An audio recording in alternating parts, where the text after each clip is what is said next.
खबर का रुख करेंगे एक बार फिर इंतखाबी रुझानों के बारे में आपको अपडेट दे दें। बीजेपी सबसे आगे चल रही है।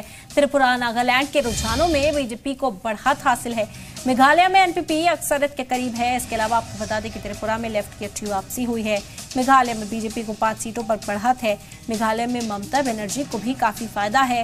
बता दें कि टीएमसी यहाँ पर कई सीटों पर अपना दबदबा दिखाती हुई नजर आई। और मेघालय, त्रिपुरा और नागालैंड के असेंबली इंतखाब में वोटों की गिनती इस वक्त की जा रही है। 8 बजे से इस गिनती की शुरुआत हुई थी। 180 कुल सीटें हैं। तीनों रियासतों में 60 सीटों पर वोटिंग हुई। हालांकि आपको बता दें कि इस वक्त वोटों की गिनती जारी है।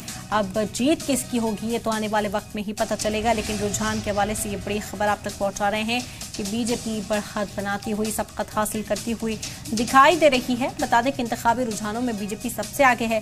त्रिपुरा नागालैंड के रुझानों में बीजेपी को बढ़त हासिल है।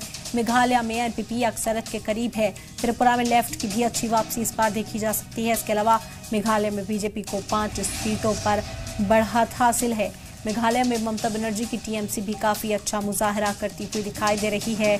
असेंबली इंतखाब के वोटों की गिनती इस वक्त की जा रही है। सुबह 8 बजे से गिनती शुरू हुई थी। बता दें कि सिक्योरिटी के पुख्ता इंतजाम किए गए थे। दफा 144 नाफिज की गई ताकि किसी भी तरह के हंगामे से बचा जा सके। लेकिन जिस तरह रुझान अब सामने आने लगे हैं, बीजेपी कहीं ना कहीं जश्न की तैयारी में जुट चुकी है। बीजेपी के जो कारकुनान हैं वो यहाँ पर तैयारियां कर रहे हैं कि जश्न किस तरह बनाना है।